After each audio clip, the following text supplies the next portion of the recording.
make sure that it gotcha. doesn't poop everywhere. Okay, that's actually probably a lot better because I can actually see the bars moving now. Hot damn. Sorry about that. All right, That's my now I'm bad. actually going to say what I've said before, which is D-Man. Hello. What's going on, D-Man? That's all I said, actually. That's absolutely all I said. And Eric's there, too. Yep. Sorry, yeah, we had apparently a different microphone selected. We were actually worried about that already. We weren't sure The audio. what was going on with the audio, Yeah. but then we checked it in another program. It was working fine. Yeah. So we were like, this is good. Must be fine. Yeah. Must be all right. The fools that we were. So, can you guys hear us now? I just want to verify. We'll wait for the awkward Twitch stream delay. No, I'll continue. Good. So, we always start every stream with what we've been playing for the past week or so, or what we've been doing. I was out of town last week, so mostly I played whatever I had on hand. Played WoW, and then I played some Final Fantasy VII. Nice to see. Yep. There's Cup Alex. Guest starring. Solo Cup. No, this is the star. I'm just the Oh. I'm the invited guest. Guest starring. He allows human Alex. he allows me to make an appearance. This is his apartment. I just room here. A Rocket League, dude. Rocket League is so fun. I love that game. God, man. that game hit it off so well. Thanks, Eric. Super props to the people who made Rocket League. That shit is the best. I put a link up on the page because I think it's going to hit it off pretty well to land because I think it hits it off everywhere. I have not met a person who does not like Rocket League so far. If they don't like Rocket League, they don't like America. They don't like America. Boom. Yep. Where soccer was founded. I mean, football. Football. Yeah. But other than that, I've and apparently Eric is playing it right now. So of course. Multitasking. I can dig it. Yeah, we were joking with D-Man, you couldn't hear us, but when we were firing the stream up, it was like, oh, D-Man's multi-streaming right now, he's multitasking, and at one point I was like, ooh, D-Man should mute this stream and see if, like, you know, what the other streams are saying matches up with us, like if you mute if you sync up Dark Side of the Moon with fucking Wizard of Oz or whatever it is, but yeah. Anyway. Oh, man. Oh. What?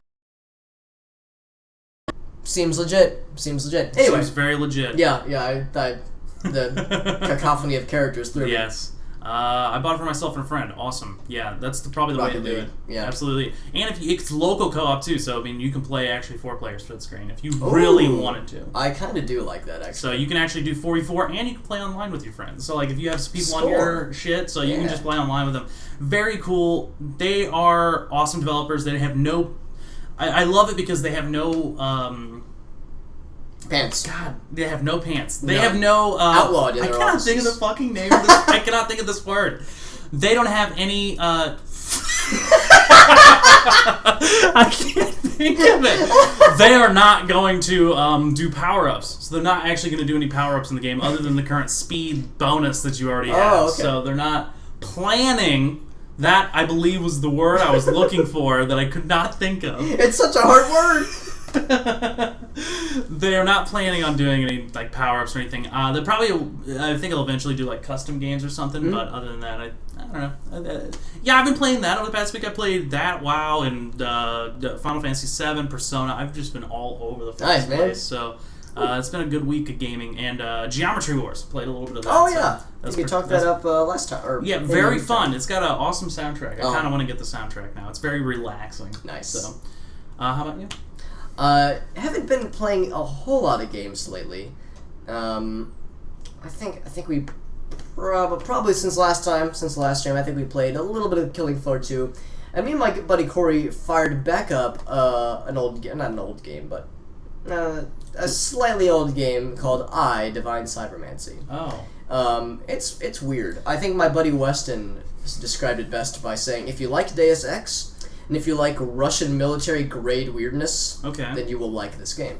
And it's fucking weird for a number of reasons. The biggest one is that it's the story is kind of convoluted. You start in a cave with kind of sort of a classic Amnesia at the very beginning, but then you see a message from yourself saying, okay, so you've probably just woken up in a cave and you probably don't remember what's going on.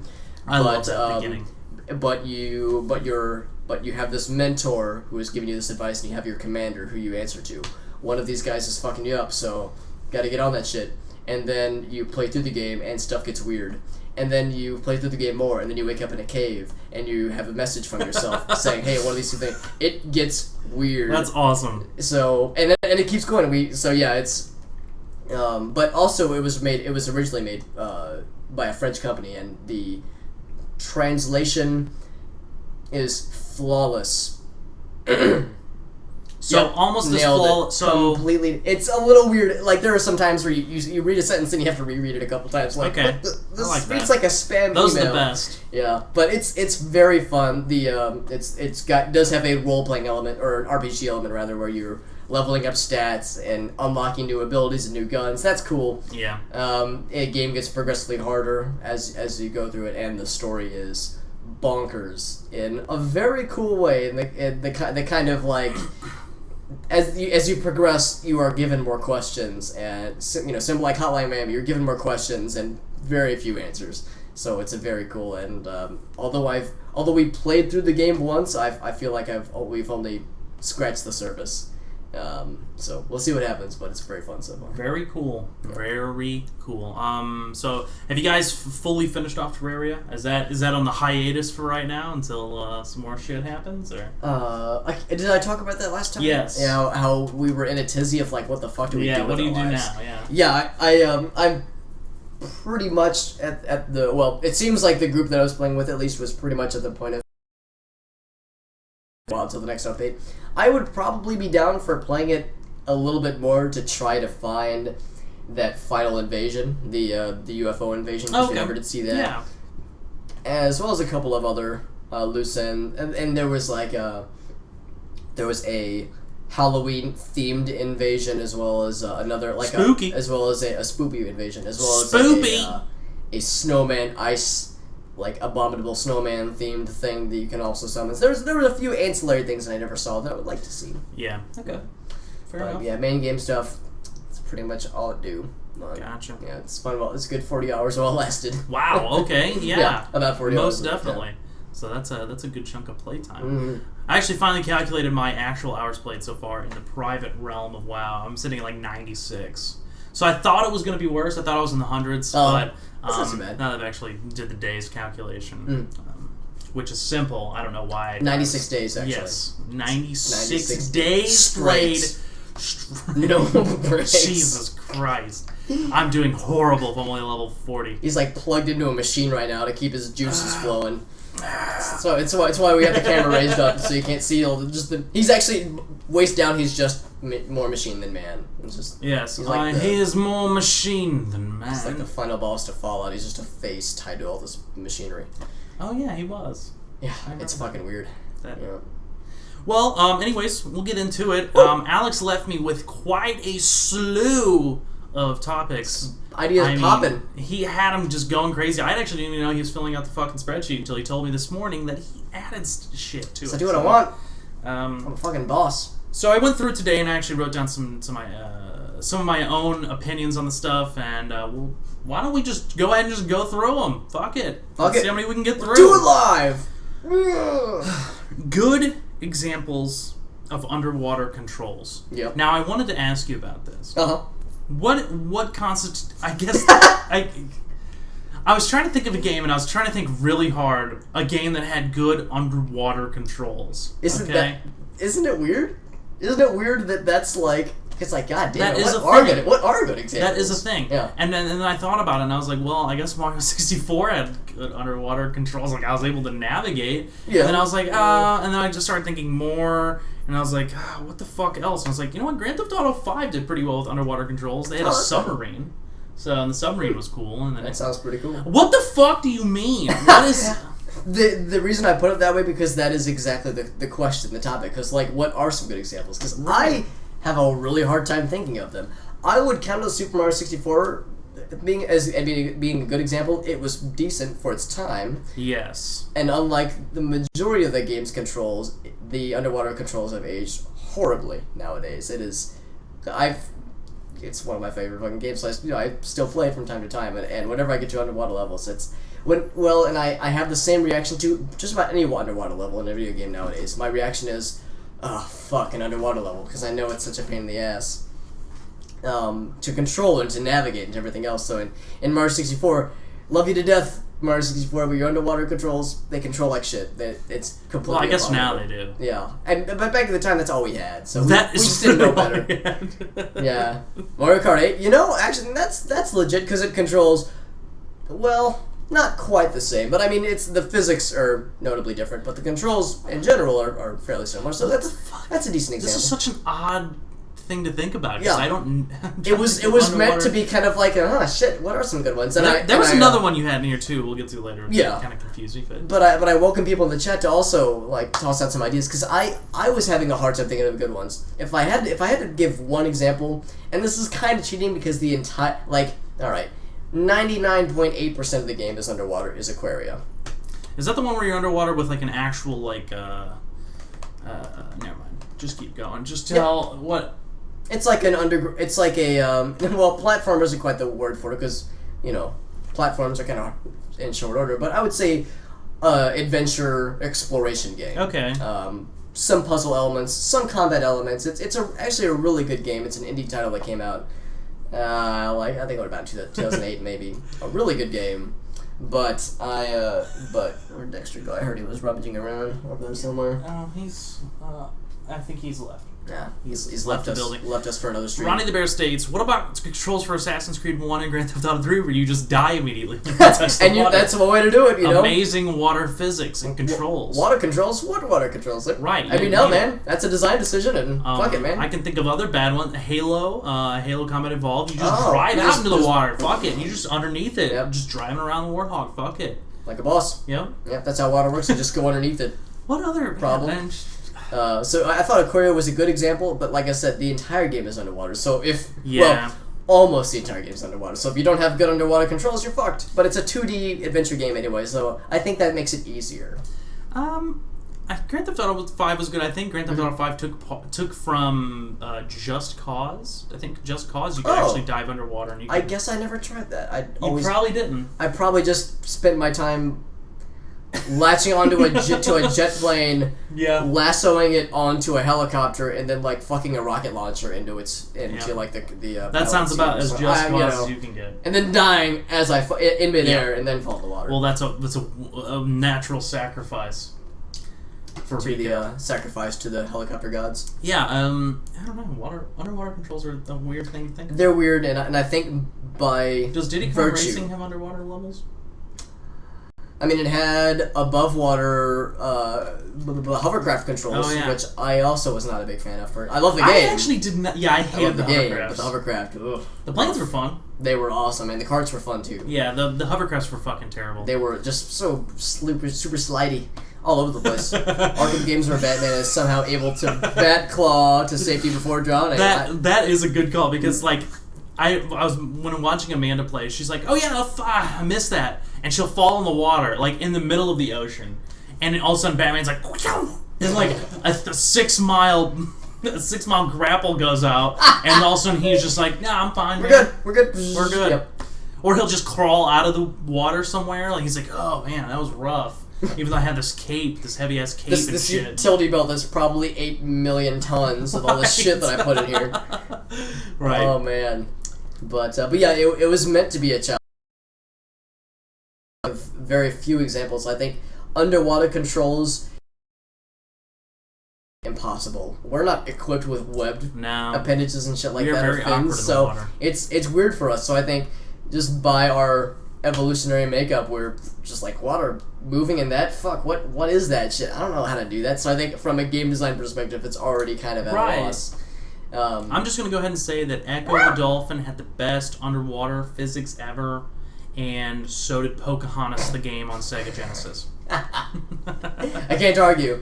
Although, thinking about newer games, I haven't played it yet, but motherfucking Depth has been making the rounds. Yeah, it has been. And I've heard that controls pretty decently. Yeah. So that might be and again, it's may or may not be cheating, because when you're the shark, you are underwater. That's your bag. Yeah, so you can't really fuck that up. But that might be a potential positive example. So yeah, man, underwater controls are fucking impossible. Weird. Mostly impossible. So let's cover the other one that I had a question on. So weird one number 2. So this is weird one number 2. You talked about gamer entitlement. Yes. What does that mean? It means it could be interpreted a number of ways. Okay, Honestly, because I have a hard time interpreting it in any sense. So like you say, gamer entitlement. What is your take on gamer entitlement?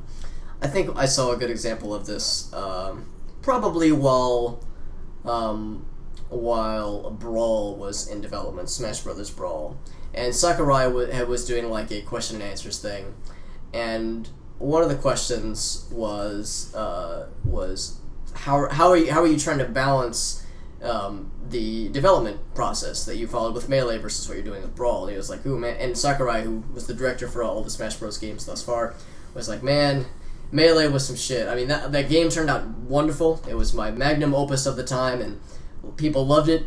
But man, developing that was probably the worst experience I've ever had in my life. He said it was. Okay. He said it was like just constant 80-hour work weeks, no weekends, no holidays. Oh, I'm sure. It was pure misery for him and everyone else on the team.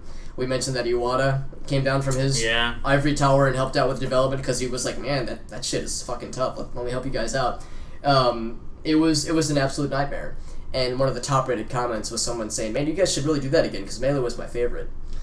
And I was like, I see that, and I go, ooh, man, you're wanting a dude to, like, sacrifice his already ill-feeling health with his, like, the worst issue he's having, so that you can have a sequel to Melee. Right. That's some bullshit right there. I'm just going to go ahead and call bullshit. Yeah, So I see that as an example of somebody saying, I reckon, it's like, all right, so that was the worst experience of your life, but too damn bad, I want this same thing again because I liked it more.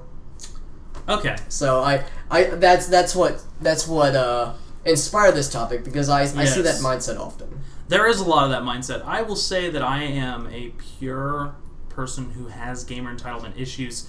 Not on that sense. Like, I wouldn't wish that upon someone to be like, please ruin your life again so I can have a good game. Fuck over your family and never go home so I can have this game that I will pay you $60 for. So or torrent. Right, or torrent it. So no, I won't say that I'm that. I will say that, like, for the Final Fantasy VII stuff, I will say that I'm one of the people that have been just hammering, like, every time I'm on, like, social media or something, I, like, send a message over to, like, Squaresoft or Square Enix or whatever, like, please, where's my Final Fantasy VII remake? Like, I will say that I'm that type of person. I'm the type of person, like, I will say that, like, if I want a game to return, I will ask for it, but I'm doing that out of the purpose that I know that game has potential to definitely, you're going to get back more than what you put into it, type deal. So I could see that. I'm not asking for, like, a fucking Harvest Moon 64 remake or something. Like, I'm not saying, please remake that game, because,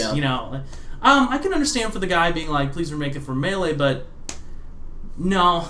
No, like, I understand where you're coming from as far as, a lot of us, I think we do have, a lot of us do have entitlement issues as far as that goes. None of us are innocent. We're all guilty. No, we're all guilty of it, I think. Any Steam sale comes around, I'm the first one to look first at the games that are like, this game that's normally $20 is $2, and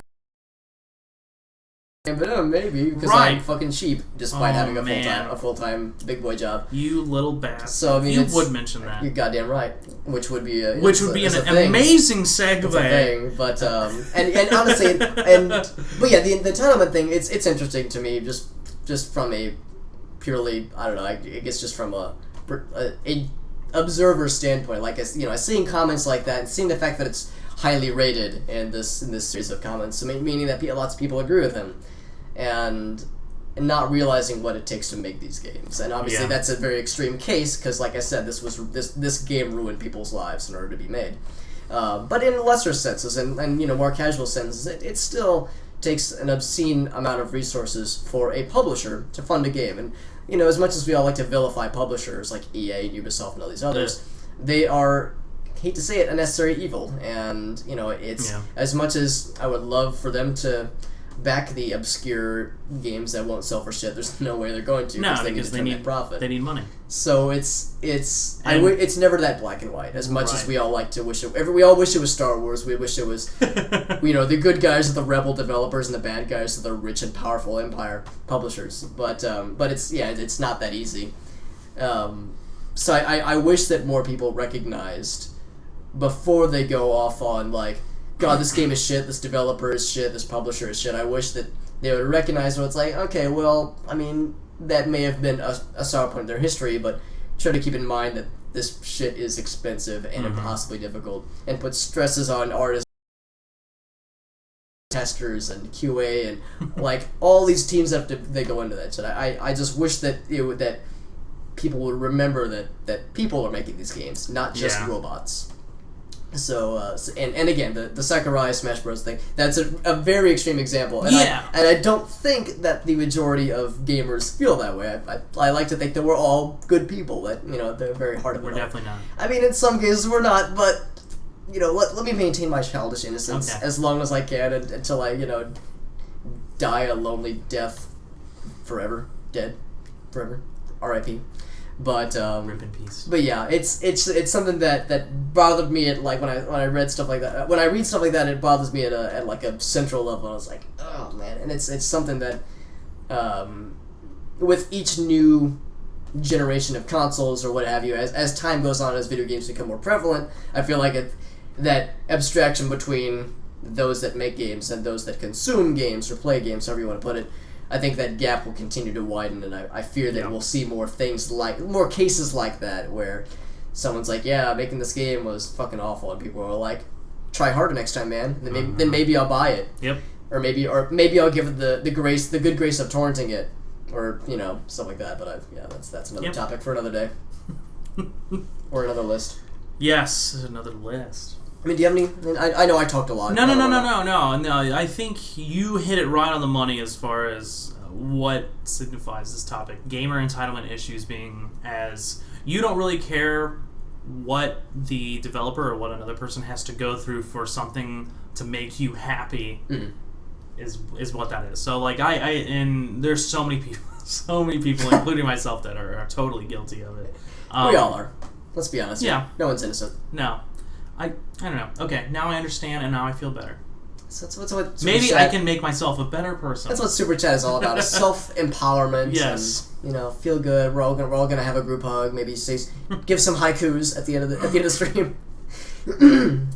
Now you mentioned in the middle of that, yes. You said something in regards to the Steam sales. And you said even though on sale a game is $2, and you're like, well, it's never $2, but I'll never play it. But maybe if I buy it, I'll play it. As my monocle pops out of my eye, and my top, I have to adjust my top hat. So that was the topic. So the topic is, are there negative side effects to the Steam sales? Mm-hmm. And there definitely are. And that's the major side. I think that is the most major side effect, is that a game might be $20. And it might be a game that I have no interest in whatsoever. Yeah. Right. But maybe there's a cult following behind it. Maybe there's something I don't purposely have interest, but say Steam puts it on sale for $10, and I'm like, ooh, game's half off. Got the itch. It says 50%. I'm like, oh well, I'm never gonna play this game, or I wouldn't typically play this game, but maybe I'll play it if I buy it. You know, maybe I'll have it in my library, and if I ever want to pick it up, I'll just play it. And my Steam library consists of so many games that I have 0 hours played, 0.00 anything played, and I've purchased them. I'm right there with you, man. Yeah. Either that or through Humble Bundle, something of that nature. Like, I have so many fucking games that I just never played. Like, and I can see it being a problem, because if I'm, like, I guess in a sense, vote with your wallet. I finally got it right. Vote with your buy with your wallet. Buy with your wallet. Yes, buy with your wallet. Purchase with your wallet. Yeah, vote with your wallet. And in that case, if it was a shitty game, I wouldn't be voting for it. I mean, voting with my wallet in that case, I would just be buying it because it's on sale. Like, it's a major issue. And, like, I covered everything that I literally just spoke about it. But, like... That's good. I think that's the bad point about the Steam sales, is that you just now have a fucking influx of games that you're just like, well... Yeah. I have it, but I don't think I'll ever play it. But, I mean, rainy day comes by, maybe you will. Yep. Most likely doubtful. Probably not. Yeah, it's gonna... how do you feel? I mean, I long ago resolved myself to accept the fact that I'm gonna die before I get to all the games that I own. That's how it goes. You accept this. When you become a PC gamer, you get a number of things. Sweet graphics, mods, blah blah blah, master race, yeah. But you also just accept the crushing reality of, like, I'm not getting to this. It's not happening. Not out of any malice or any ill will. That's just how it do. And he brings Dying Light, yeah. brings up a good Ronnie the Bear brings up an awesome point, which is that for PC gamers, even if a game is on sale, and I've definitely been on this boat because I was there for Skyrim. When Skyrim launched, Steam had it for 50% off. Okay, it was fucking 50% off. Dang, son. And I was like, man, I should pick that up. And I was like, it was like November, I guess, or early December. Oh. And I was like, oh, the Steam sale's coming around the corner. And I was like, I bet they're gonna have it cheaper. And I fucking didn't buy it. I did not purchase it. Oh. For PC for 50% off. I waited till the Steam sale and then I purchased it for 50% off. So I fully get that. So and like he mentions it well because if a person doesn't watch the Steam sales or a person is at Walmart and they're buying it for console and they see 50% off, they're not thinking this is gonna get cheaper down the road. Bottom of station board. Yeah. Text message. They're like, this isn't going to get cheaper down the road. I'm going to go ahead and pick this up. And it makes full logical sense. We've created a fucking pandemic. We've created this terrible thing, which is people wait until shit's more on sale than it's already on sale for. Yeah. It is a monster that we have created. It is alive. It is most definitely alive. And those are all really good points. And yeah, Dying Light is a good example. In fact, I think I saw that was 50% off somewhere. One thing that one of my buddies pointed out is that it seems, and obviously there's no real way to confirm this, but it seems that certain developers, or at least certain publishers, are starting to overcharge for DLC on Steam and on these sites. Who knew? As a way, because they recognize that probably 90% of their DLC sales happen in these Steam sales, so they I don't want to say hike the price, but they sell it at a price that makes you look at it and go, oh, that's kind of high for $5 for a couple of guns. I don't know about that. I think I'll wait on a Steam sale. I'm positive. I'm not 100% like I don't have. It's the most logical. I don't have proof to this, but if I were a betting man, I would say that is intentional. That they're making up for that price because in the worst case scenario, in the best case scenario, you're a hardcore fan. I'm this way with Payday 2. I fucking love Payday 2. And I've gobbled up all the DLC that my stomach can handle, and then some. And when a DLC comes out, more than likely I'm just going to buy that shit day one because I'm fucking useless. And that's for hardcore fans like myself. So the best case is that they get the suckers like myself who, shell out the good cash, the big bucks for the DLC full price. Then there's the worst case. Well, I guess it's not the absolute worst case. The worst case is that no one buys it, but the lesser case where somebody waits for the Steam sale, get it at 25 or 50% off for what would be considered a standard price in some circles. And again, it depends. I mean, some companies are worse about it than others, and some DLC not all DLC packs are created equally. Sometimes a DLC thing will be like $20 fucking dollars, and you look at that and go, God damn, man, $20. But then it's like, oh, but it adds like a whole new game, like Enemy Unknown for the XCOM. Yeah. And that did add in. That was literally an entire. It's more of like an expansion pack than a DLC at that point. But that practice of developers and publishers try to compensate for Steam sales. I don't know if that's necessarily an issue, but I find it interesting that it's like Ronnie just mentioned it. We've created this circumstance and we're trying to evolve into it as opposed to try and change it, which I mean is not terribly surprising, but it's just a weird scenario. Mm-hmm. And then there's the whole how it affects their competitors. I mean, man, motherfucking every company in the world except for Valve hates Steam sales. I mean, there have been so many articles of overpaid retail executives that are just flabbergasted at the idea of putting these things on sale like that. And hate Steam sale. I mean, there's like I've seen interviews with the higher ups of Walmart, some of these other places. Some of their competitors, maybe not direct competitors, but their competitors no less, saying, "Yeah, man, Steam sales really fuck us over. It's such an awful thing. We should, people should be up in arms." I mean, they're saying all this bravado because it affects their sales, but it does affect other retailers, and it more importantly affects the smaller mom and pop shops. So I mean, and you don't really see many of those anymore. And I wonder why. So it's that to me is another part of the issue. I mean, really, GameStop's only barely holding on, and that's due to the new consoles. I don't feel bad about that, really. I wish they would just diminish. I mean, it's just I don't know. I don't have that much sympathy for GameStop because they've been doing some business practices. I've been shadiest shit forever anyway. So Yeah. Sorry about you. GameStop. Best I can do is buy $3, but I'll sell it for about 40 cents. Yep. Sounds about right. But I'm not bitter. Yeah, I'm not either. Not at all. Nope. Oh, good. Happy topic. That covers the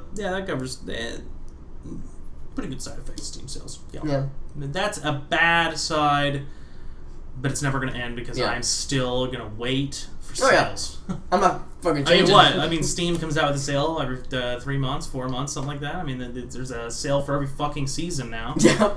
There's like Halloween sales and shit now too. So I mean, Easter, and Thanksgiving, there's everything in between. I always love that the Thanksgiving sale like a week or two before the holiday sale. Mm-hmm. Classic. Love that shit. Yeah. You see something on Thanksgiving sale, 85% off. Okay. Nope. Wait for that holiday sale, bro. We should talk about the best sale ever, which was the Amazon Prime Day sale, which was more like a garage sale than anything. So I heard, yeah. I don't have Amazon Prime. It was pathetic. I actually looked up in there and I searched some stuff, and I was like, yeah, nothing's on sale. Like they think things are on sale, but nothing's on sale. Like I went and like looked at some games, and it was like, yeah, $5 off. And I was like, oh, it's adorable. That's really not on sale. But the thing is the funny thing is with Amazon is that they still posted their sales for the day. Now this is just normal people going in and buying their normal shit too. Mm-hmm. This isn't just Prime, this isn't just a Prime sale. And they posted their sales and like, yeah, we sold more than people for Black Friday. And I was like, damn. Yeah, you fucking do that every day. Like you're Amazon. Yeah. Like you do this on a normal occasion. Like this is just what you do. Point, yeah. I'd be interested to see like a graph that shows like sales over time and see how that day compares to other days in around the season or even Black Friday. I mean, it's hard to gauge, but yeah, a lot of people were kind of disappointed about that. But and like I said, I was from the outside looking, not even looking in because like I said, I don't have a Prime account. But oh well, Black Friday hype. Right. A couple more months. Let's go to a little topic here. While we're on the topic of Steam and their stuff. Swarmy bastards over in Valve. Video game piracy and DRM. Now, we talked briefly, or a little bit, I think last week or a couple weeks ago about piracy. And how I was scared to talk about it. And how it was scary to talk about it. Spooky. And my conflicted thing with piracy, which is... Piracy is an odd thing because piracy can be good, it can be bad. It can. It can be very constructive. And the way that I've previously used, the way I've previously downloaded games before, I mean, I'll admit to that, is that I've downloaded the game to try it out as a demo, right? So, Spoopy. And then if I didn't like it, I didn't like it, and then if I liked it, I purchased it. So that's just how it goes. So, and I mean, it's been fucking probably 10 years or 8 years or something since I've downloaded my last game. Yeah. I mean, who hasn't downloaded a game?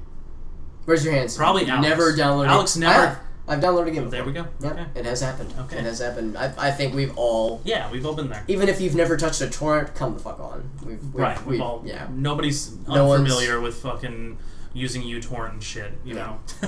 So, yeah. Okay. So its good side is that you can try it out for a demo, and if you like it, you purchase it and you support the developer. / publisher for 60% of the development. For 60% of the product. Oh, the 60%. Right. On the other hand, there's also people who just plain don't give a fuck, right? And they'll just download a game because they want to, because it's free. You know, why spend money when you can get it for free? You know, like so. And I guess that's a terrible outlook because our whole world is based off of a thing of I do something for you, you do something for me, and more monetary gain lately is I do something and I create this product for you. I wish and I'm going to sell this to you. I'm going to get something from this. Like, and it should always be like that. You know, it's like a barter trade system. You know, you should always get something in return. Yeah. And you typically. I mean, more than not, like I'm in the minority of me trying it as a demo and then purchasing it on Steam. You know. Most people who actually downloaded previously just downloaded it for shits and grins and then never paid a dime. So. Right. How do you feel, Alex? Very strongly mixed feelings is how I would describe it. That's saying my buddy Brad says all the time. He has strongly mixed feelings, but yeah, I'm kind of all over the place. I mean, I think I you probably saw my cynicism earlier when I said, joking about gamer entitlement and how torrenting ties into it, because I think it does to an extent, and in some cases. So like in some cases, the case that you mentioned of someone just not giving a fuck and just torrenting it and with no intention of ever giving the developer a shred of their money or their attention. Right. I mean, I'm sure that I'm positive that happens, and I'm positive that it happens by people who, not out of malice or like out of ill will, but just out of indifference. Just just don't really care. Don't really care about buying games. I just don't buy games. It's just something I don't do. and I view that as deconstructive. I view that as unproductive, and I it's true that torrenting and stealing are two very different things. Yes. And that's a fallacy that I see all the damn time. Even if I agree that torrenting in a lot of cases is wrong, torrenting the same as stealing. That's I can't sign that one, because they're very different things, and they harm in various industries very differently. But it's just like you said, Justin. There are quite actually a surprising number of benefits to games being torrentable. I guess would be a phrase. I know that at least a few indie developers have put their own games on torrent sites, like just to because they know that there's a better chance that it's going to get picked up by someone who would have never heard of this game. Which that's a good marketing ploy. It is. I know several artists, musicians, and such that do the same. They will put their own albums, their own music on torrents and just kind of let it loose, with the hopes that somebody will like what they'll hear, do a Google search, come upon their website, and oh shit, they're coming to town. I might buy a ticket to their show, or I might buy the music on iTunes, or what have you. Any sort of Marilyn happy... Manson and Trent Reznor, I know for a fact, check the locations to where they paid to check the locations of where the torrents have been downloaded using trackers. Yep. And that's where they actually schedule their shows. It's a damn good idea. Way more. So, yeah, there's definitely, and I've actually seen that there have been studies that have been made over the years to study the positive effects of torrenting, and found that it's typically when something is torrentable, and whether it's sanctioned or not by the developer or the publisher or the artist, that oftentimes yes, there are notable positive effects. They may or may not be from a financial perspective, but at least from a spotlight perspective, or from a what's the word I'm looking for? From a exposure perspective. Yeah. And that's where they get thrown around a lot, and on the opposite side of that argument is the person saying, well, I can't fucking pay my bills in exposure.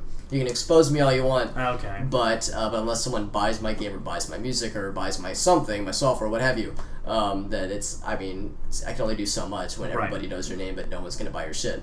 And there's truth to that as well. So and I keep just bouncing back and forth, because I do that in my descriptions of my feelings, because that's exactly how I feel. I'm constantly bouncing back and forth, which is the case for just about everything in life, really.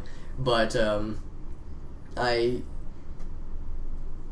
do strongly believe that if you like what someone is doing, whether it be from a development standpoint or an artistic standpoint, what have you, then you should support them in every way you can, and that includes sharing stuff like, hey man, I heard this cool thing, here's a link to their stuff, go check it out. Which Alex does to me all the time. On an hourly basis. I love it. I just smother him. smother his air holes with CDs and music, and that's why he's dead right now. This is just an animated corpse. But yeah, man, it's like, and I know plenty of people that feel very strongly one way or the other about pirating, so I hope they don't see this video after the fact, or I hope they're not in the stream right now, because I will hear an earful, because all of my opinions are bullshit. Well, not all of it, but, since I'm kind of halfway in, halfway out, 50% of my opinions are bullshit depending on who you talk to. Correct. So, and I think part of that also ties into the entitlement thing, because they get very opinionated. But yeah, that's not neither here nor there. It's tricky. And then along with what comes with the piracy is the undeniable DRM software. So, that's that too. You mentioned DRM in this. Yeah. And I can only really think of a couple times Actually, I can only really think of once that DRM actually was I personally thought necessary, and I've talked about it before, which was for Diablo. Oh, and I personally think that was a necessary DRM, always online, and for the purpose of people, it was to prevent people from modding the game. Yeah. Basically, to prevent people from getting max rolled items. And they saw the wrath of it when they gave single player to consoles. And when they gave single player to consoles, everybody is max statting their items by just using this editor and then importing their game data. So. I'm shocked.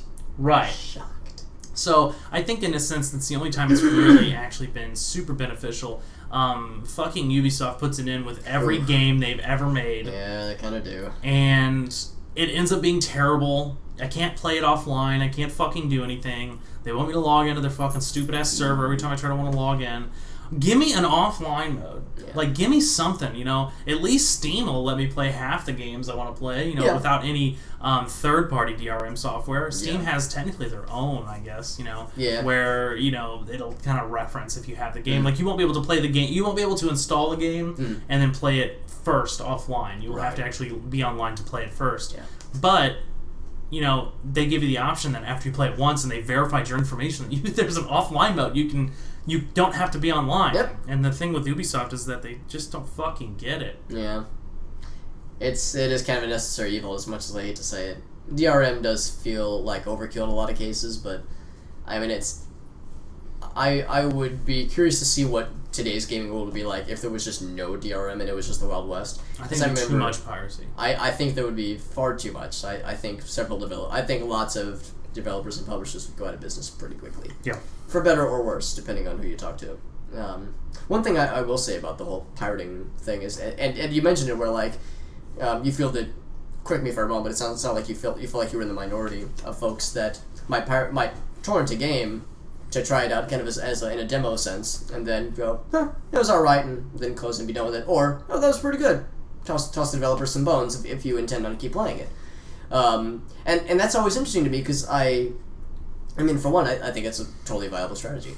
Because, I mean, a lot of games just don't do free demos anymore, which is kind of a bummer. I kind of miss those days. I miss the days of getting my PlayStation Underground disc with a bunch of fucking demos on it. I mean, I played those demos like crazy. It was awesome. And it really did affect the way that I purchased things. I mean, Gran Turismo, the first Gran Turismo, was on a demo disc. Yes, it was. And I played the piss out of it. There was only 2 tracks and like 2 cars. Humble beginnings. Right, and then I talked to my dad or whatever when I was a child, and I was like, hey, I really like this racing game. I really like this Gran Turismo game. And he was like, well, we'll see about getting it for like your birthday or Christmas or something like that. And, I wound up getting that game for, birthday or Christmas and played the piss out of it. But I literally played the piss out of it on... There was no more piss. There was... I squeezed so much it dry. Playing that there was no piss left when I came to it. Couldn't find it. Same for Tony Hawk Pro Skater. Tony Hawk Pro Skater had an awesome demo on a fucking Mountain Dew CD.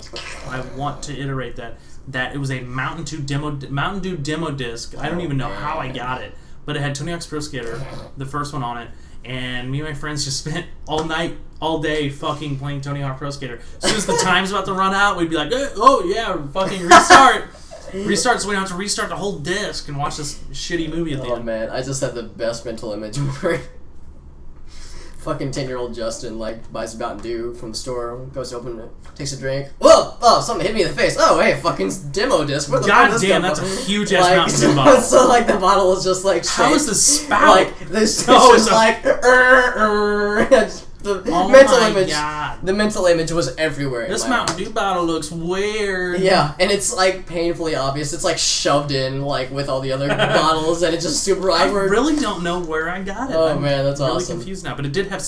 It actually had music on it too, so you used to be able to, once you put it into the PlayStation, you could play games, or you can go to the music player and play the music that was on it as well. Dang, son. And it had Smash Mouth. Of course it did. All-Star. This was the 90s. So this is the 90s. It had to be either Smash Mouth or fucking... Yeah, I did. I bought the extra large gulp cup. Oh god, yeah. By that point, is it so much a gulp as it is just drowning? Right. It was 260 fluid ounces. You had to be rushed to the hospital upon consuming it. It was well over 2 gallons of liquid entering my body. And then I got water poisoning. Dew poisoning. But yeah, I think that using torrents as the demo, using it responsibly and make sure not to, get your ass thrown in jail over it. I mean, I think that's viable. And I always, whenever the topic of torrents comes up, I always see people go out of their way to say, whoa, not all torrents are bad. I, for example, do this strategy, and it always seems like it's Death by two. well, no, yeah, exactly. I always feel like whenever I see that in the conversation, it's always highly praised, and people are like, oh yeah, I do the same thing. It seems like a lot of people do that, but what I question is if really that many people do it that way. I think you hinted at this, saying that you felt like you were in the minority of that, and I question it. I wonder if that is the minority. I feel like I am. Did the majority of people that torrent a game, like I would love to see a study on this, to see like if the story. I tried to look it up. And also how would you measure that with the scientific method? How would you do a study on that? But I would love, in my dream world, I would love to see a study that investigates this and see like how do people consume or play the games that they torrent? Do they do the little snippet and then buy it, treat it as a demo, or do they just not give a fuck and quietly and not say anything when these discussions come up? Because I think that would be very eye-opening. If more people did the demo thing, then I would be all about torrenting, because that sounds fucking great. Yeah. But if what I fear to be true is the people that just don't buy a game because they just don't want to spend the money, then my cynicism meter would probably go through the fucking roof. Yeah. That's the majority. Well, but even there, but here I am ping-ponging again, because in some countries the taxes on video games are outlandish. Australia is a perfect example of a perfectly high-functioning country that has a stable economy, all these wonderful things about it, and still the gaming laws there for selling games are completely. You just can't fucking get in Australia or Germany or any of these other countries. I think anything that's really M-rated, I don't think you can actually, because they go by PEGI, don't they? It's fucking impossible. PEGI. So by that point, I think it's a lot more justifiable. And there are people within this country who live within their means completely normally and just can't fucking afford games. And I guess I'm kind of split on that one, because on the one hand, I fucking grew up poor and I fucking dealt with it. But at the same time, not everyone's, exactly. I can't just compare my past experiences with someone's own life experiences, because you just can't, you don't do that. Politicians do it all the time and it pisses me off. So I'm not going to do that. But but I'm split, because on the one hand you really should pay for stuff that you want, but on the other hand I understand that your life situation is totally different from mine and I can't pass judgment. I'm stuck in the middle. So again, the more we talk about it, I'm just going to keep ping-ponging, back and forth. And I'm not going to arrive at any And I think that's conclusion. the difficult thing about piracy, is that there is such that's that open gray matter, gray middle ground that it's lots of gray matter. There's lots of gray matter, fucking just dumb and stupid in there. Yeah, it just doesn't know. There's just a bunch of gray area that you really can't. It's hard to get out of, because on one hand, you can see the good, but you can also see the bad. Yeah. And just like Alex is doing, you're just going to constantly ping-pong back and forth between each other. So forever. Fuck you, Eric. Also, tearing it up, baby. Woo! A free demo would be an excellent way of checking if your comp can even run the game. That's a good example, too. A very good example. Perfect example. So, I would love to see that. I would love to see if my computer can handle a constant 60 frames per second. So if not, that's a deal breaker. That's some shit. Yeah, that is a deal breaker. Especially, in consoles, you're pretty much guaranteed if you buy a game for a console, it's gonna fucking run on that console. Right. If you buy a game for your PC and you maybe missed a number on the system requirements, you might be out of luck until you can afford to upgrade your PC if and when that happens. So it's. Let's, if we don't switch to a different topic, I'm just gonna keep. So I mentioned Gran Turismo, and it spawned something that I remember putting on here. Ooh, let's hear it. Yeah. Which is games that have effective tutorials. Right? Yeah. So I love it. This is a pretty cool topic. I actually spent a bit of time kind of thinking. I think one of my favorite ways that the games kind of show you the ropes on how to play, and Gran Turismo was a really good way of explaining this, is like Gran Turismo lets you go into the game and do what you wanted. Yeah. Right? You could go in immediately to a race, you could race around wherever. Mm-hmm. But the thing is that they were going to limit you on what you could do, because you can only go so far without any licenses. And that's effectively your tutorial. It teaches you stopping, braking. It teaches you turning. It teaches you basically the way that to get like a best line, essentially, make the quickest way around the course and stuff like that. So Gran Turismo had an excellent way of a tutorial, which was it wasn't mandatory until a certain point. It didn't force you into an immediate license area. Oh. It allowed you to do what you wanted, and then it held your hand along the way, and then once you were done with that, you were like, oh, you didn't actually ever realize it was a tutorial. Yeah. Like, you never think about it being a tutorial. You just think it as a barrier to get to to get to this place in the game, and you thought it was mandatory. But it was actually a tutorial, which it popped into my head today, and I was like, man, it was such a good way.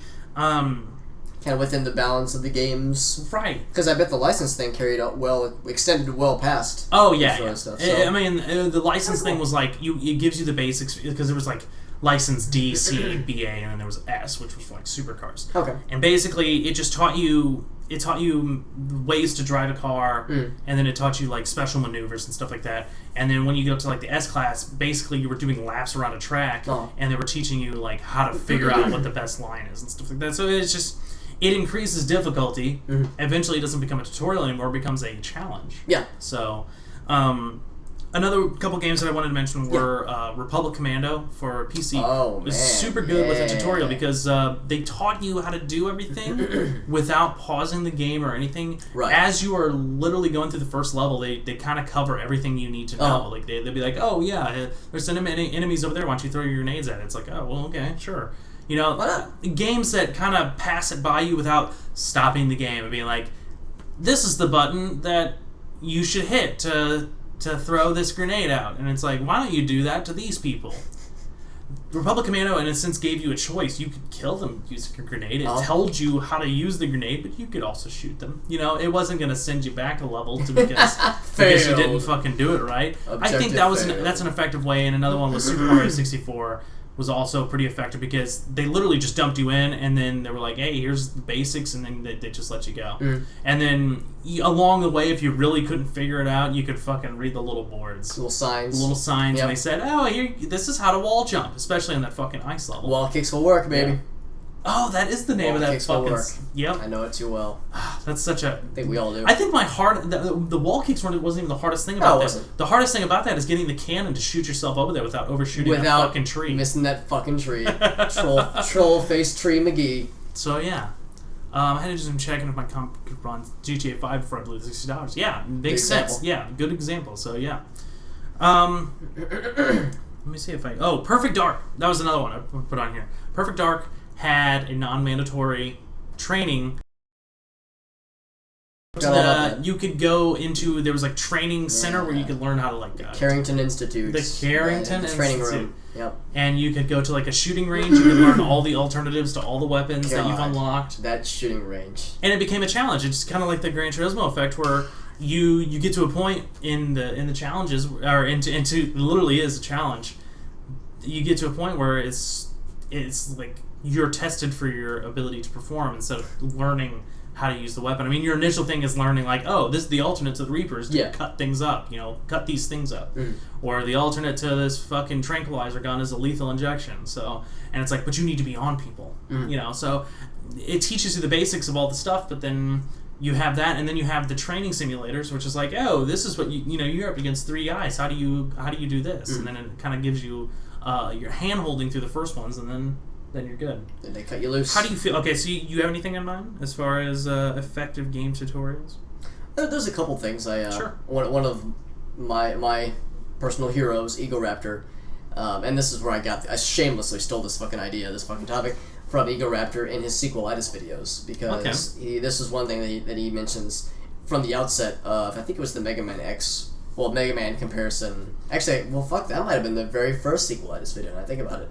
It was one of the early ones. But in any case, he was comparing Mega Man X. Well, rather, he was looking at Mega Man X and praising many of its qualities, comparing with the previous Mega Man games. But he pointed out that what he liked about Mega Man X, and this is something that he points out with a lot of games, oftentimes in a case where he doesn't like it, are tutorials that tutorial in the sense where it's not really a tutorial, kind of similar to what you were describing. Where it fits in with the game, but even so much so where it doesn't tell you any buttons. It does just by sheer design of the game's level. is a tutorial. Yeah. So like, okay. so you start in Mega Man X. You teleport in. So you've never played a Mega Man game in your life. The idea is that hopefully it's designed well enough that you'd be able to figure shit out without somebody sitting over your shoulder telling you how to play, or without any prompts, because it gives you no prompts. It just says, all right, go at it. So you start on the left hand side of the screen. Well, I'm in the left hand side and I gotta move. I'm facing this direction, so fuck, I guess I'll press the right button to move, I guess? He starts moving. Oh, fucking cool, that's awesome. And then, like, stuff starts shooting at you. Oh, God, is there something I can do to defend myself? You start hitting buttons. You probably maybe come up on a jump button. Oh, so that's how I jump? Is there, like, a shoot button? Oh, hey, I'm shooting little lemon bullets. That's cool, more lemon bullets, that's neat. And then after a certain point, you see something charge up. Ooh, can I do that? Maybe I hit it a bunch. I don't know, maybe I hold it down. Oh, holding it down charges. So, like, the game is, rather that first level is designed in such a way where you're kind of required. There are certain more like gateways or checkpoints where you have to use some sort of skill, whether it be jumping or charging a shot or what have you. But the game kind of leads that horse to the water, but it doesn't force you to drink or even tell you how to drink. You have to do it your own damn self. But and anytime there's a tutorial that does anything slightly more involved like that, Ego Raptor will swear and cuss about it as he often does, as he does with many things. But it struck me as an interesting point, because I think I kind of agree with him. I think the ideal examples of tutorials should be the ones that let the gamer figure it out, but don't just leave him or her lost. Right. Correct. I think the perfect OG example would be Super Mario Brothers. Same kind of thing. You start on the left side of the screen, and in fact they talked about a little bit about this in the Nintendo digital event thing at E3, or how Miyamoto went about designing these levels, and started the left hand side, and same kind of thing. You're facing that direction, so I guess I have to move that way and start hitting buttons, kind of feel the game out. You see these coins floating in midair, and I know that when they were designing Super Mario Brothers, they wanted some sort of collectible, but they were like, man, what's something that's universally good that can be like that transcends language, something that doesn't require like instruction or like or something that is limited to a certain culture, to a certain country, or translation. And motherfucking coins, people love that shit. So that's a positive thing.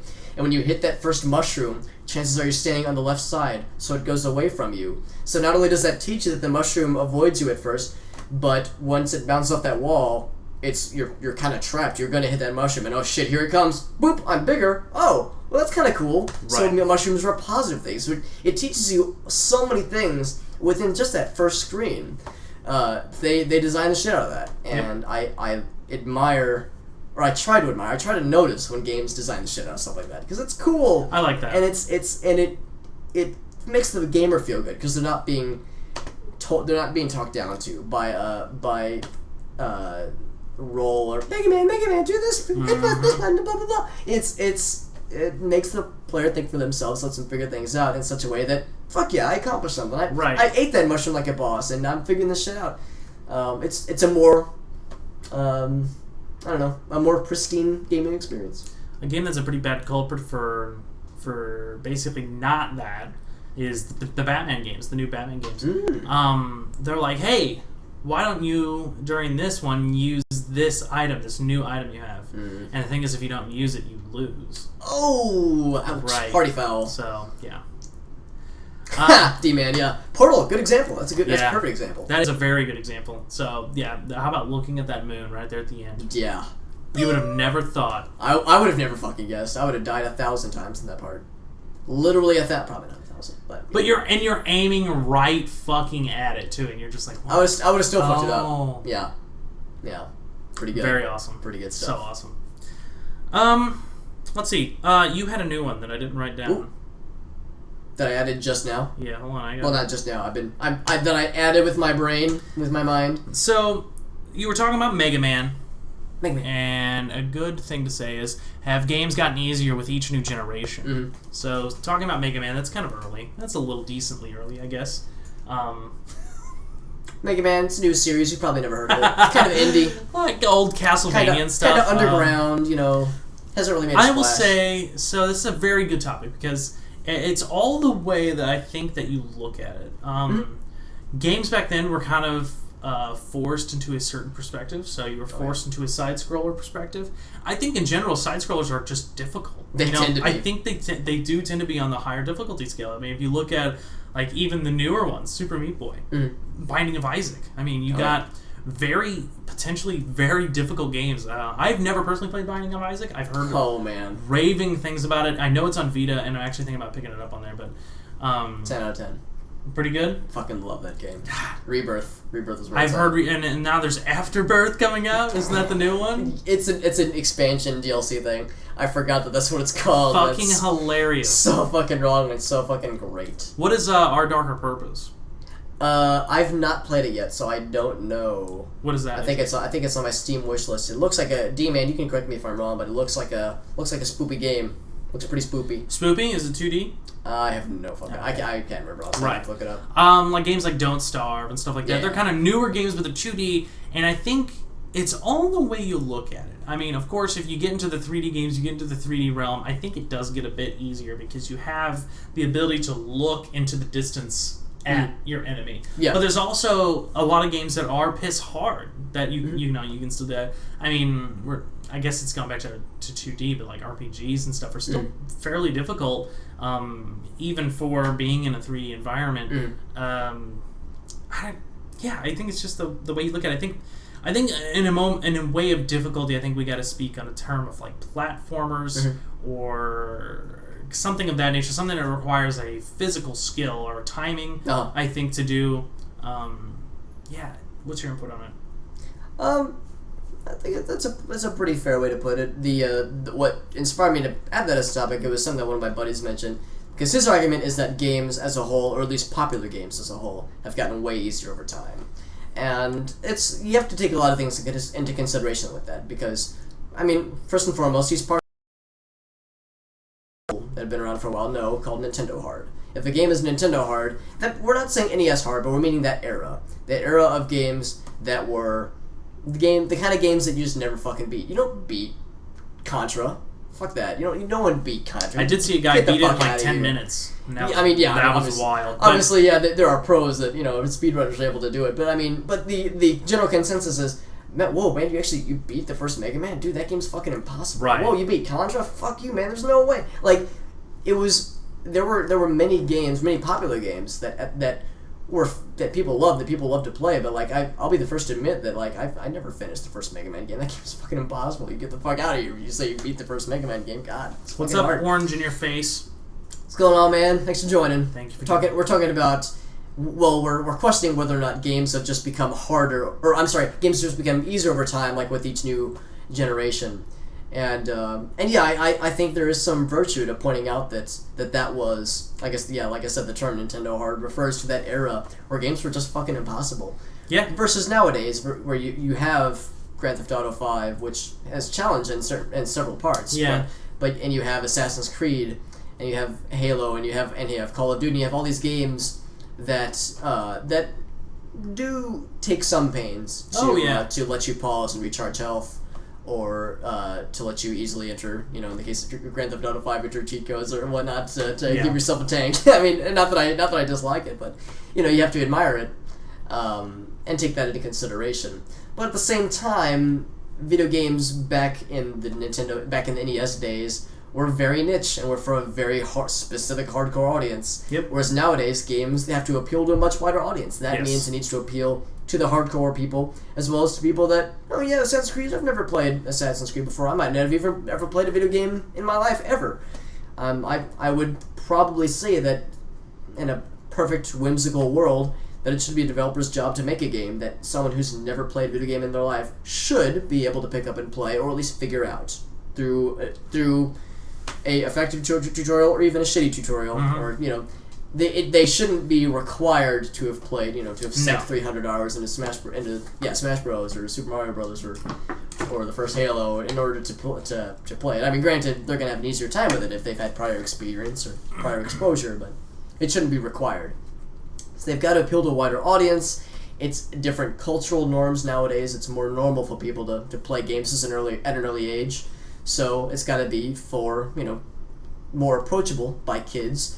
or if they're making a game and they want it to be available on multiple platforms, they need to make it appeal to tablet users or smartphone users. So, and that starts to get into dodgy territory, but it's still something that people are considering. So it's Orange in Your Face states that they become easier. Well, he thinks they do because more casual gamers are joining the gaming community, and they don't really want to challenge; they just want to have fun. And that's I think a perfectly valid statement. Yeah. I try to not to casual gamers, filthy casuals, get the fuck away. I try to avoid the cynicism. I joke about it, but I try to avoid putting people in boxes. But I think you make a fair point, Orange, because there is a stark difference between firing up Angry Birds just to kill some hours for a bit versus firing up Grand Theft Auto 5 to run over some hookers. Right. So, yourself. Yeah. To get so angry that you murder everyone you've ever loved. I think Eric brings me a good time. He brought up the thing where people just want to have fun, right? So games are kind of coming easier. Fuck it, man. I've seen it firsthand with Warcraft. So like with World of Warcraft. Yeah. Basically, the newest expansion is by far the easiest time I've ever had playing the game, and it's not fun to me anymore. It's not. Yeah. It's at that point where it's not fun, and I think we've kind of nailed it down. I think I finally understand why I'm not so into it is because they've literally made the game too easy. They made it too easy for myself. They made it more monotonous than anything. And I was talking to Eric the other day, and Eric has never played the vanilla iteration of WoW. He didn't start until the second expansion. And we were talking, and he's like, and now I understand. He's like, I understand why people are like, vanilla was much harder, vanilla was like this. And it's because it really is. It takes a lot more general skill to do PvP and stuff like that. It takes a lot more patience with leveling a character, as we've seen. So, I guess Eric can now state that he's officially leveled a character, or he is leveling a character in Vanilla WoW, and he can understand the pain and the suffering that goes along with it. But, I going along with it, I think games now are definitely have to, as you said, appeal to a broader audience. They have to appeal to everyone. They have to appeal to a person who has never picked up a controller ever in his life, or his or her life, and want to enjoy games just like everybody else. So, and I fully get that. I fully understand that. And it's not necessarily a bad thing. It's a good thing and a bad thing. And the bad thing is that I would like more challenging games. I would like that. But the good thing is you're getting more people into this genre. It's no longer this thing of, oh man, there's a fucking person who plays video games. There's, he's fucking nerd. There's nothing good of it going on in his life. What a loser. Times are changing pretty drastically as far as becoming of the digital age. So. I don't know. I think it's a good and a bad thing. They are definitely easier, depending on what kind of genre you're looking at. Looking into like Super Meat Boy and like I'm trying to think of a few other games like what was that fucking game you showed me? It was that Awesome Games Done Quick. I don't think you showed me Tetris multi-ultra badass. Okay, now that was fucking Kill Your Mother edition. That's a pure skill game. That's just God, I don't know how people play that game, like that version of Tetris, where it's just like everything is against you, and this game is just built to piss you off. And now that I think about it, I think more Japanese-oriented games, I think games that come from Japan, are still more challenging than a Western game. I would say mostly often are. Like when I picked up Persona, and this is the first Persona I've ever played. I picked up Persona 4 Golden, which is just a remake of Persona 4 from PlayStation 2. And I quickly realized how I was not used to the difficulty. I was not used to... I was playing on a normal. You have the ability to change your difficulty. You can go from easy. Now, easy is what I'm playing through right now because I just want to gather all the achievements, so I'm kind of rushing through the game. But I started on normal because I wanted to enjoy the game first. I wanted to experience it like anyone else would. And for fuck's sake, it was hard. The game is very difficult. It was a definite challenge. I'm used to blowing through all the Final Fantasy games. They weren't really a challenge. You just had to think one step ahead. But I feel with Persona, it's a lot different. You have to kind of understand what you're against, and then you're like, oh well, this enemy's weak to this, but then this fucker over here is not, and he's actually opposite of what I'm doing, and. It's a very good... They scripted that game very well. Oh, yeah. The enemies always know your fucking weakness, and they will abuse it to no end. So, I don't know. I like challenging games. Oh, yeah. I think everybody does. And like you mentioned, there's always an avenue. There's always the Dark Souls. There's always the Don't Starve. There's always Super Meat Boy. There's always I Don't Want to Be the Guy and all of its ridiculous fan game iterations. There's always Faster Than Light. Yeah, oh god, yeah. Yeah, that's the truth. Yeah. Gratuitous space battles if you really want to. Oh yeah, that's another one. Yeah, yeah. There's if you want a challenge, you can always find it. But I also understand, like you mentioned, and it seems that's in the middle. There's no right or wrong answers. There are no truths or no falsities. It is all or falsehoods. It's all somewhere in the middle. It's all gray area. Right. I think it's gray area because I enjoy the easy games too. Mm-hmm. You know, I do enjoy some of the cinematic experiences. I wouldn't say that The Last of Us was easy. You know, there were some challenging. There were some challenging points of that. You had to set up a few times. You had to set up and understand where people were, and you had to kill them and stuff like that. But that was a very narrative-driven game, and I personally really enjoyed it. I enjoyed playing through the game. You know, it wasn't a fucking supremely difficult game to beat. I think a lot of people can beat it on their own. Do you guys play COD then? No, I do not. Not a fan. I am not a fan of Call of Duty. Shocking. I just realized that the way that I said that, he said, "Are you a COD fan?" I said, "No." Ew, gross. Call of Duty. Oh, gotta shower now. I feel so dirty. Right. Yeah. No, I am not a fan of Call of Duty. It's not a fan. I used to play Modern Warfare 2. I used to play on the Xbox 360. But no. I stopped playing when they came out with like Black Ops and stuff. It's all the same game. I did play the new Battlefield. I'll say that. I played Battlefield 4 when it came out. They had a lot of issues going on with it. So, but not to get, what you gonna do? We'll just get too far off topic if I start naming off games that I don't play anymore. So, yeah.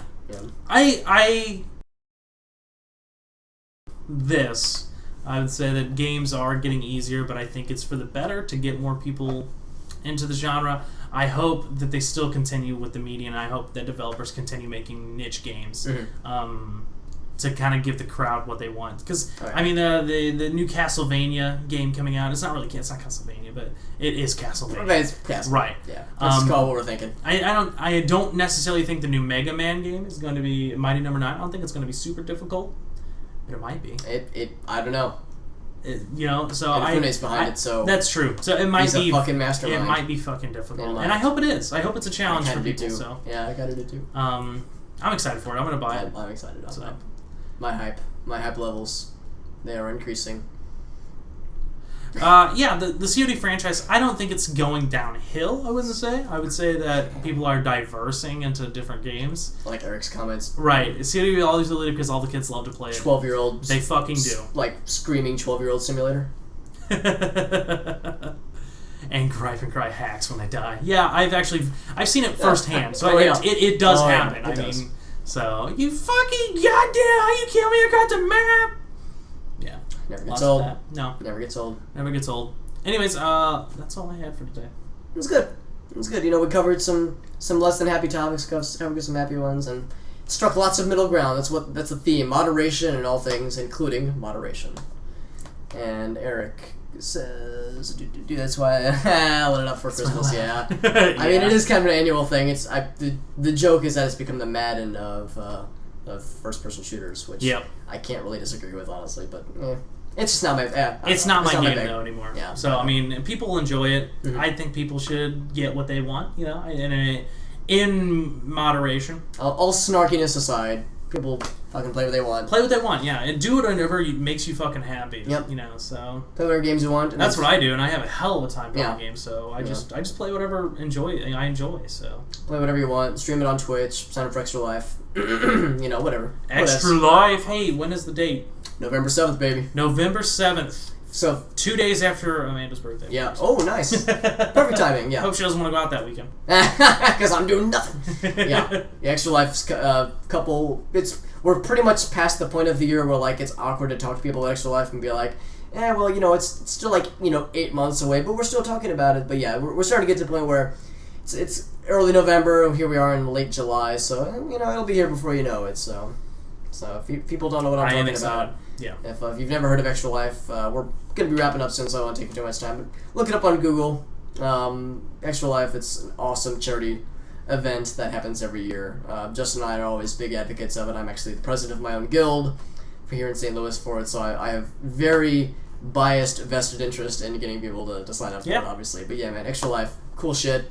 Get to play games for 24 hours and stream it online. I'm gonna desperately attempt to make to 24 hours this year. I promise. We're gonna be stabbing vials of heroin into his arms. I just don't. I think my issue is, and I've talked about this with Eric the other day. I was like, I think the issue is that I just eat so much terrible food during the day. Like, I just eat so much that like when the time comes, my body's like, hey man, we should probably stop. We should probably just shut down, and then like from like 3 to 5, my brain goes blank, and then I'm like, oh, whoa, what the fuck happened? And I'm like, I should probably go home. So we're officially cutting the stream here, and now begins the after party. Yes. The after stream, so that I can bring up the motherfucking ice cream challenge.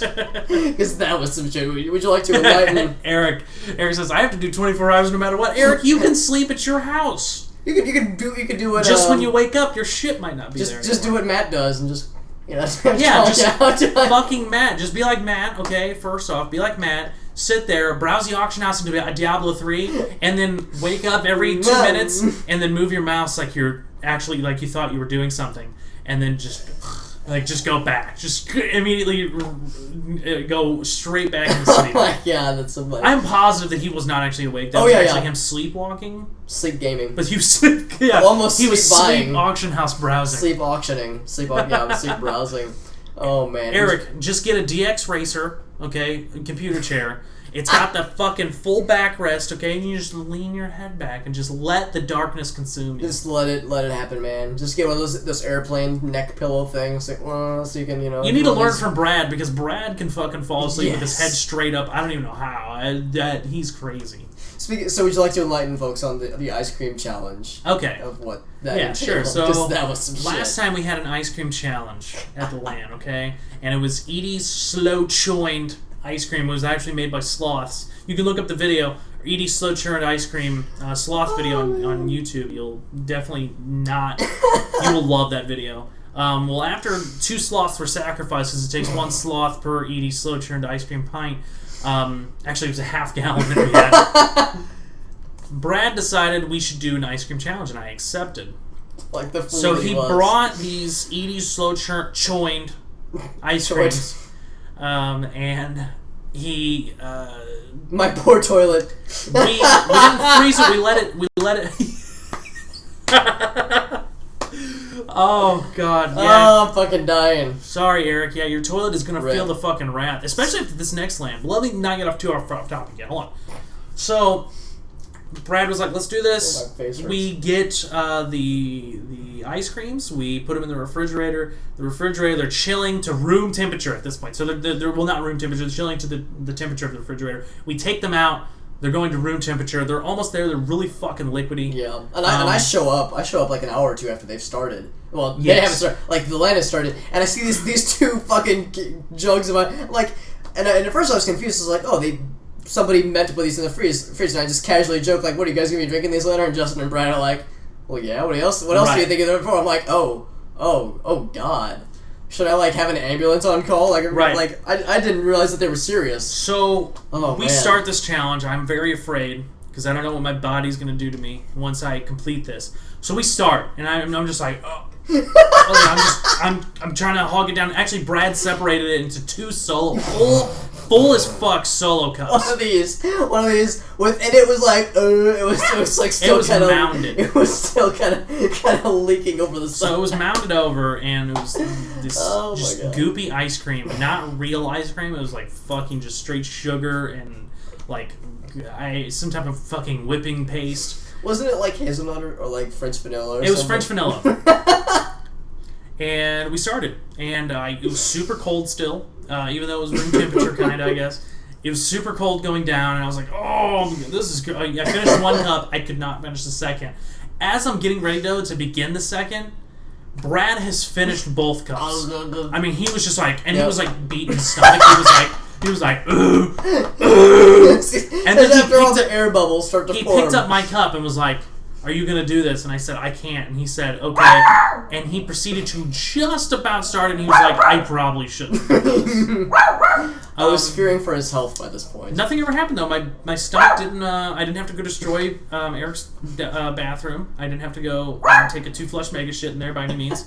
and either did Brad, so we were having a good day. Though I will say, though, that Eric's toilet did break on one of the previous lands. Someone fucking destroyed his toilet and broke it. It was actually physically broken. There was a crack in it. He had to replace it. So yeah, you can't make this shit up. Literally, can't make this shit up. Oh man, yeah, I do remember. I do distinctly remember Brad. Poor guy that he was. For like an hour after the ice cream challenge had finished, that he was like just sitting there, just be like, guys, that was a fucking mistake. You never got sick. I mean, never, as far as I know, I never got sick. I never had any ill indigestion. But I do know that a battle was being waged at a certain point. That he was just sitting there, just not even playing the game, just being like, oh, no regrets, but maybe some regrets by that point. But yeah. No one died, thankfully. No, nobody thankfully. Overdosed on ice cream goodness. It was all right. Oh, it wasn't that great, but it was okay. This land, we're actually we're gonna have a good time. So starting off in the morning for the people that get there early, we are actually gonna have a breakfast. So Brad's gonna make his world famous medley of foods in the morning. I'm gonna bring some biscuits. We'll have some breakfast biscuits ready. Later in the day, I'm going to have the taco dip. Amanda's making some cookies up. And Brad's going to bring some chicken jalapeno poppers. And then, of course, at night, we'll probably order pizza. Eric is going to do the sandwiches again. Those fucking sandwiches. It's going to be a fucking feat. Those sandwiches are fucking good. Those fucking sandwiches, dude. Yeah. I'm fucking done. So, okay, so Eric says at 9 a.m. Apparently he doesn't want to wake up any earlier than that. Okay. I mean, I can't blame you. Fair enough. I will sleep in until 8 o'clock. Yeah. By the way, Eric, I'm going to be there at 8. I'm actually not going to sleep in. The previous day. Yes, I'll be there previous day to set up, and then I'm just going to stay there. Just sit. Actually, he'll probably prefer that because he wouldn't have to wake up to let people in. Yeah. Just be like sitting there just at attention, just in front of his computer, just waiting. I'll wait all night, even though I cannot physically stay up 24 hours. I'll somehow do it this day. Yeah. And then Brad is actually making a batch of beer for whoever wants to enjoy it. So I think everyone's coming except for Eric Keenel. I know declines it. Because he hates fun. He does. He hates fun things. He hates American Odd. Oh, hope he's doing well. He's a good guy. He is a good guy. Anyways, yeah. Let's go back. Extra Life. I can't wait. Love it. Love that shit. November 7th. Mark your calendars. Tell your friends. Mark your calendars for the 24-hour adventure. The contract has been sealed. Birthday skeleton. That comic was fucking brilliant. I love it. I love I'm it. an Xbox. The contract is sealed. The party hat. Yeah, the party hat hat seals the deal for me. Fucking birthday skeleton. Right. Every day. So, anyways, that's all I have to say. That's good. It was good. Good stream and a good after stream banter, discussion, chill out session. Take your pride. Take your pride. You will need next time. Be here all night, folks. All right. I love to end on a pun. Thank you, D-Man, for helping us out. Thank you, D-Man. And D-Man, we will play fucking Destruction Derby 64. I promise you. Oh, I will get it next week. We will play it. Please remind me. That'll be good. That'll be good times. Looking forward to it. Anyways, yeah.